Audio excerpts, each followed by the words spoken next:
All right, good morning, everyone. We'll go ahead and get started with our office hours. There's some updates I want to go over first before we open it up to questions or anything you'd like for us to go over on the call here. All right, so the first item was that we've added in here is if a customer is not eligible, it'll update their status from inquiry to inquiry not eligible. And so this is a way, I know there were some concerns with grantees that you can, better differentiate between, customers who you can proceed in the system with compared to, those who you've added, but you can't, proceed further. So we just wanted to separate that out a little bit there. So let me show you an example here. We can see the status here. Already inquiry not eligible, not interested. And let's see. Let me just add a new customer here. Let's see. Today's date.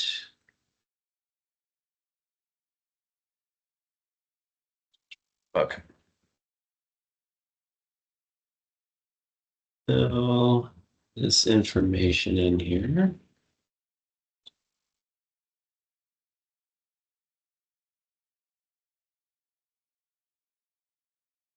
Oops. Okay. So then once we get our pre-screening window up here, we'll just fill out some of these other items here. Let's see if we say no to all of these. And actually, I might have to change the address too.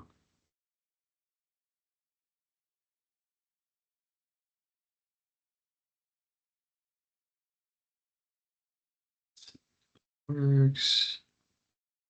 Okay, so if we say this, so if we fill out the pre-screening, excuse me, and we can see the result that they do not meet the pre-screening requirements. Let's go ahead and click submit. The system will let us know that the record's been updated. And if we find our example here, should be at the top when we filter this. We can see that that status is inquiry is now, rather than just inquiry not eligible, not interested. And we've also added this as a selectable status in the drop down here. Quick search will filter to all those customers who have that status there. And also we have added a row to the dashboard. Pull it up here for, I believe we said it was Barbie Wind Energy.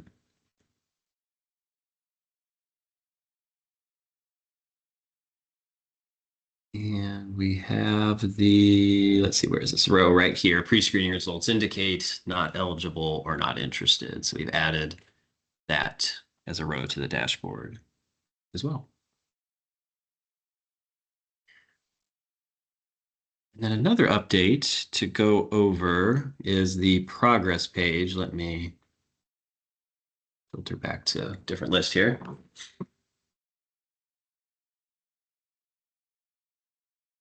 Is on the progress page, we've updated this other participation requirements section since components of 101 were integrated into the bridge and pre-apprenticeship programs. The section or the part here where we had meets employment 101 requirements that has been removed as from this, so we don't have to worry about that flag or the employment 101 assessment itself within Illinois workNet. And we've also, in taking that out, I think there was a second flag here that has been removed. So we just have in this section meets attendance requirements, and I believe it defaults to yes. But if you select no, and then we'll just update this here. This will show that the yeah, that's how we can change the attendance requirements just by selecting yes or no and then leaving a case note.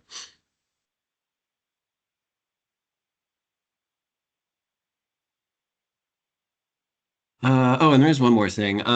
So we have that the date of birth field was updated so that the date that's entered on the customer modal populates the pre-screening modal and application. So it wasn't carrying over. Let's see here. Let me just open this up here. It wasn't carrying over from what we have on pre-screening to the application. Oh, yeah, we're not eligible, so we're not going to get that there.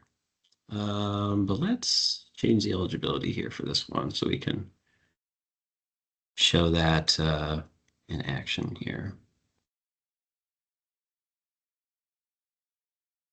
If we say yes to everything, that should make us, yeah. Okay. So you can see the date of birth carrying over here into this window, but then also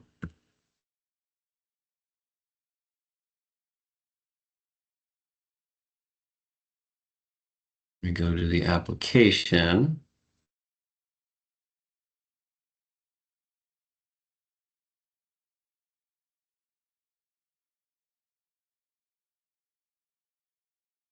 We'll see that it's carried over into this field as well.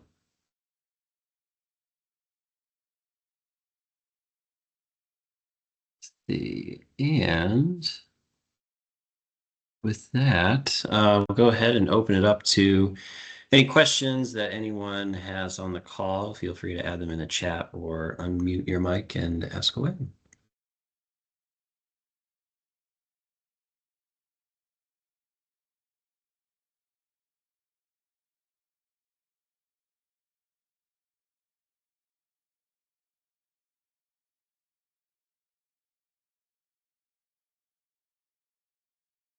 Hi, good morning. Um, Right. maybe this may be repetitive. Who can so this kind of has something to do with the error that I'm dealing with. So, how does one get one client in like the system as a duplicate? But also, is there any way, say we caught the duplicate sooner, who removes that so it can just be one client with just one set of information so nothing can get like duplicated or mixed up or anything. Yeah, so we'll need to have a programmer remove those duplicates, and you can, if you have, multiple ones in your customer list, you can just submit a help request ticket, and then we can, let our programmer know to remove them. Um, I wish that was something I could do, but yeah, we do need a programmer to remove those, but and we've added some checks that um, kind of address there was ways before where you know duplicate customer records were made because that will be looking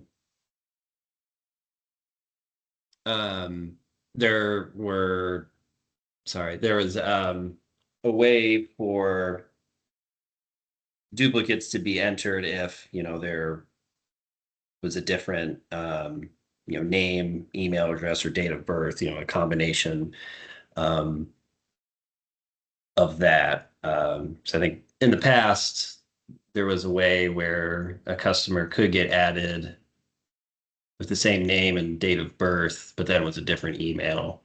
Um, and so we put some checks in place to kind of address avoiding that, but that, in some cases it might, that record may have already been in the system. So prior to some of those updates, um, but yeah, if there are duplicates, feel free to, or please send a help request ticket so we can, get those, taken care of and, avoiding any error messages that may pop up. That makes sense. Thank you so much. Yeah. Good morning, everyone. Good morning, David. Question for you. Could you go over how to process a transfer? So let's say I get a client and they want to go over to another navigator area. How would I go about transferring that? Yeah, so let's see. Let me log in to your Navigator account here. That would be just to survive. Okay, let's see. And let's say, let's find, how about, there's a couple examples we can do. So if in one case we can have, let's do, okay, this customer here who is an applicant. So we'll select the record, we'll select intake, and then we'll scroll down to this section number 4. And we'll click the button to transfer a customer. And so let's see, which one were they in? So they were in Workforce Hub. So let's say, they wanted to, well, yeah, let's start with, referring to another navigator. Maybe, they need a different navigator. So we'll select, the navigator program here, and then the grantee.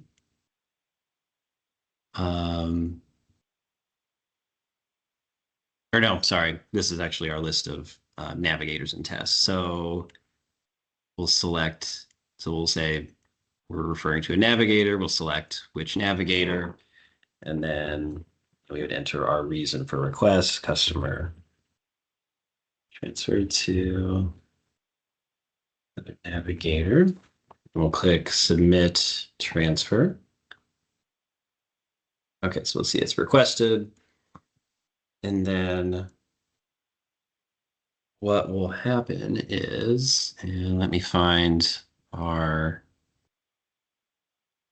stat CI selected. Log in with that other account here. That was Mozilla. Okay. So then the other navigator, they will be receiving an email of that transfer request, and that customer will also appear in their dashboard row. Let me filter down to here. Okay, so respond to transfer request. So then we have one. We'll see. Yep, our customer here. And so we'll select their name and then go to their intake tab.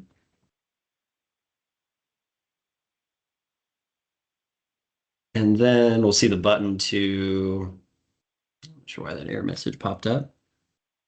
I know they're pushing an update around, hopefully, let's see here. Ah, darn, okay. But then they would select that button to, let me do this in UAT real quick here. Hang on, sorry. Um,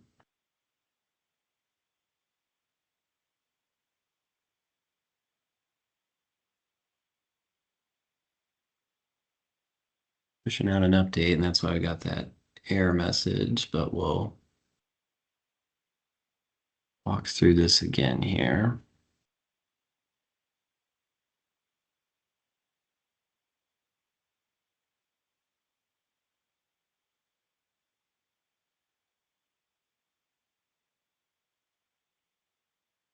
Okay, so it was this customer. All right, shouldn't have any other interruptions now.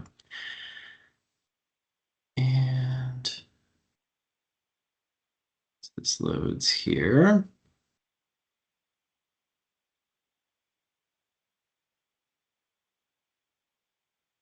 Okay, so back to the intake page. So our navigator referring a customer to another navigator, we'll go to their intake page. We'll check the box here, select refer to navigator, and then the navigator we're referring to. So we'll say different navigator. Okay, so then we'll submit the transfer, and then the navigator, in this case Mozilla Firefox, will receive an email letting them know a transfer request has been made. And then let me refilter our dashboard over here. It's logged in as Mozilla, the other navigator.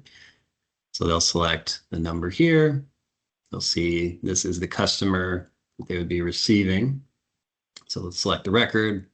They'll select the intake tab, and then this button here, respond to request.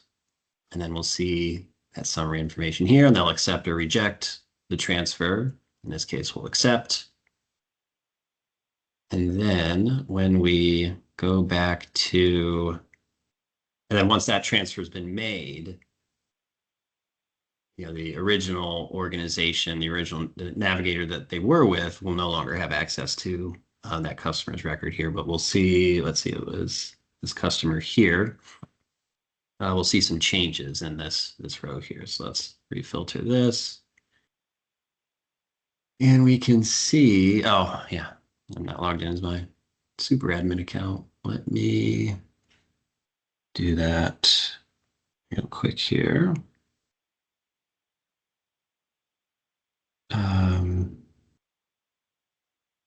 Okay.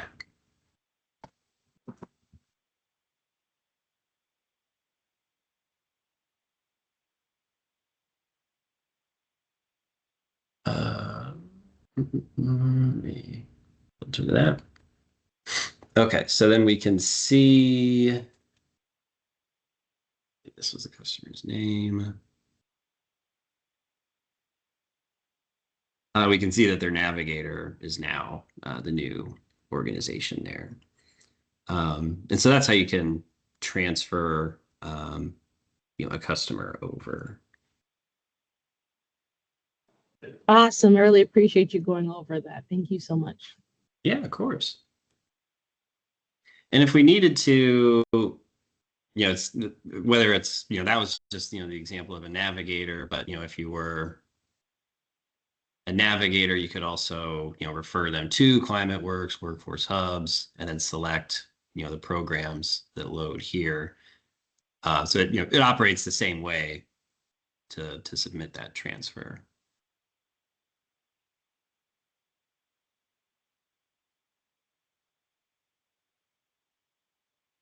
See, let me take a look in the chat here. I do see some things. Okay, so there's, when it comes to ClimateWorks, how will we be able to know who should or who will receive the transfer email? That's a good question. So everyone who, let's see, I'm logged in as this navigator, Advantage Revolution. So everyone who has access to the CEJA reporting system with your group, they will receive the email letting them know that a transfer has been, submitted.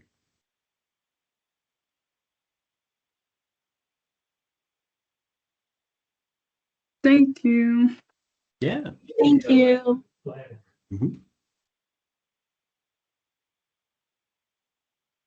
I know I also wanted to clarify when it comes to the stipends that it will go around in the wraparound barrier reduction services.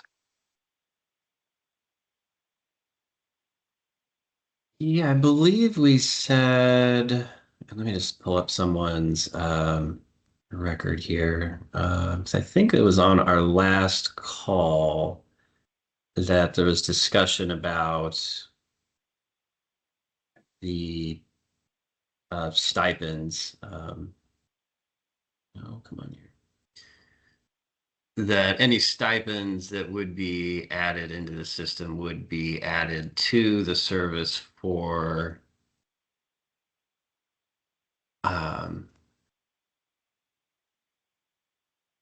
the wraparound support service here. Let me pull this up.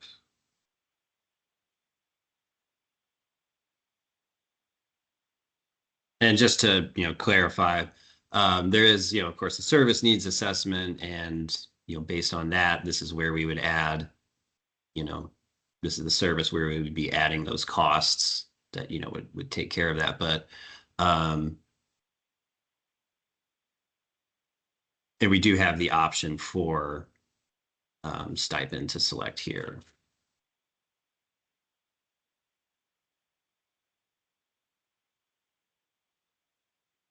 Okay. My other concern, I know I entered a ticket for it, was that for our like Climate Works program manual, we're supposed to record the required orientation and introduction to construction and the trades. But I don't see that.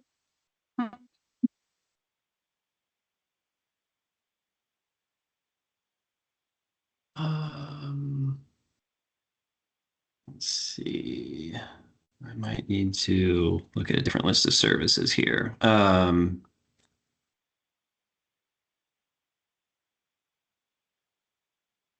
I think essentially what you're saying, Savannah, is that there's a service, but it doesn't have like those tabs to enter that information in. Is that right? Right, yes. Try and pull this service up here.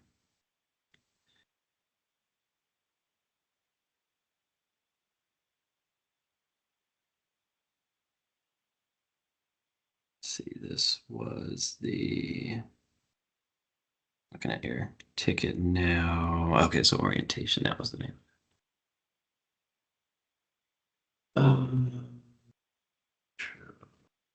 Well, actually, let me look at the production list of services.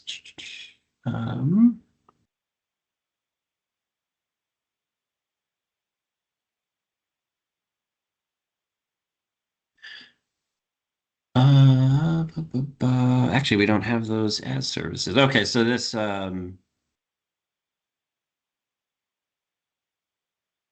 okay, so yeah, then I guess this would be the question for the RAs here. So, as mentioned, Climate Works is required to report out on the number of hours candidates attend for orientation and introduction to construction and the trades. We don't have a service for that, but would we, essentially consider that, this part over here to track those, attendance requirements? And if they don't meet those, then we would select no. And if they do, then we would just have this selected as yes.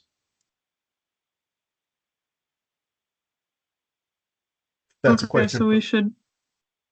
I'm sorry, go ahead. No, if I was going to say, I think if that's a question for the RAs, I think that we agreed that that all we need is a recognition by the grantee whether they're meeting it or not, but not a detailed accounting of it, the attendance. Was that the question? Yeah. That's what I thought it was, Larry, and yes, that's what I think as well. Yeah. Okay, and we can put a case note on that too once we press yes, right? Right. Mhm. Yep. Okay, thank you. Yeah.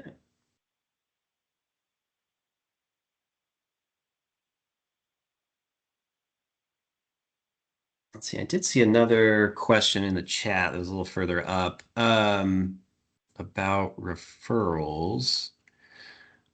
So are referrals sent, not registered as good until the receiving party acknowledges that they have received it? Yes, that is correct. Once the, let's see, referral is submitted, and we'll just select one here real quick. And the email will be sent to, the contact here. Submit referral. See that it's added, and then when this refreshes, and we go back to our progress page and refresh the data here. we'll see that this is, needs attention. And so, that point of contact, they'll receive the email, and there's a link in that email where they can respond, where they get, taken to a page in the system where they can, respond that they've addressed this or that they've started this. And when they make that selection, this will turn to green as good. I know in other programs, maybe the organization that receives that referral, they've taken care of it, but they didn't see the email or they didn't respond to the email, and this is still, yellow. What you can do is you can just add a case note, um, clarifying, um, clarifying that. And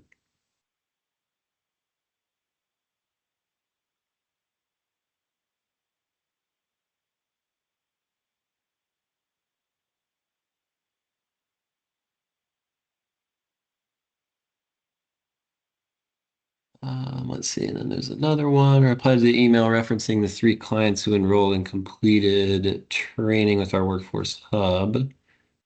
We're no longer able to access in the CEJA reporting system. Could this be from them enrolling and receiving services from another organization? If yes, could this be done without requesting a transfer? Hi, Catrice. I will have to take a closer look at that email. Yeah, I'll take a look at that email right after our call here, and we'll get that squared away. Okay, thank you so much, David. Uh-huh.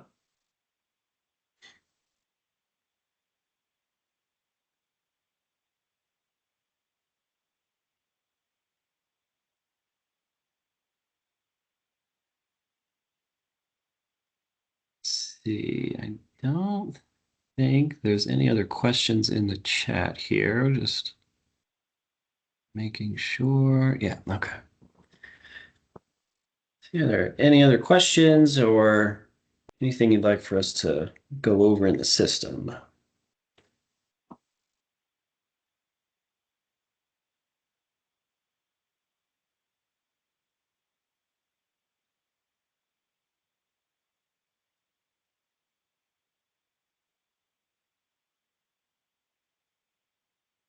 I guess I'll also give the RAs an opportunity to announce or say anything that they'd like to.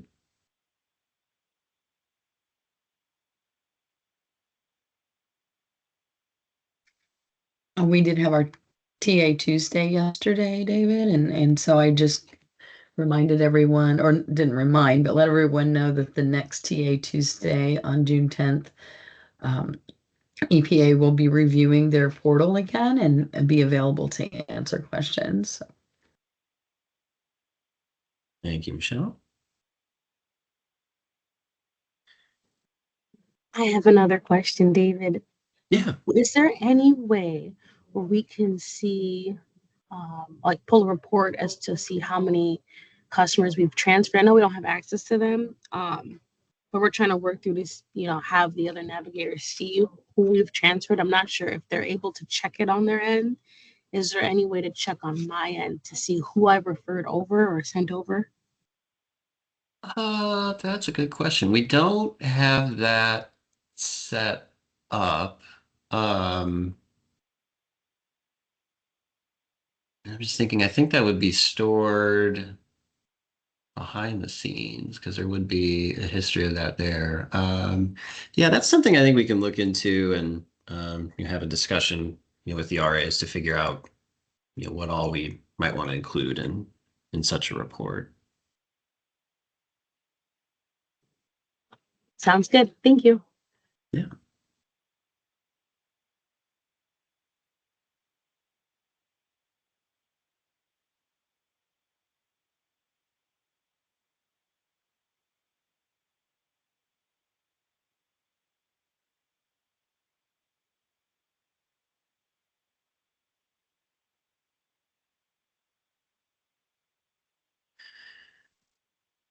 All right. Are there any other questions anyone has? Anything else I'd like to go over here?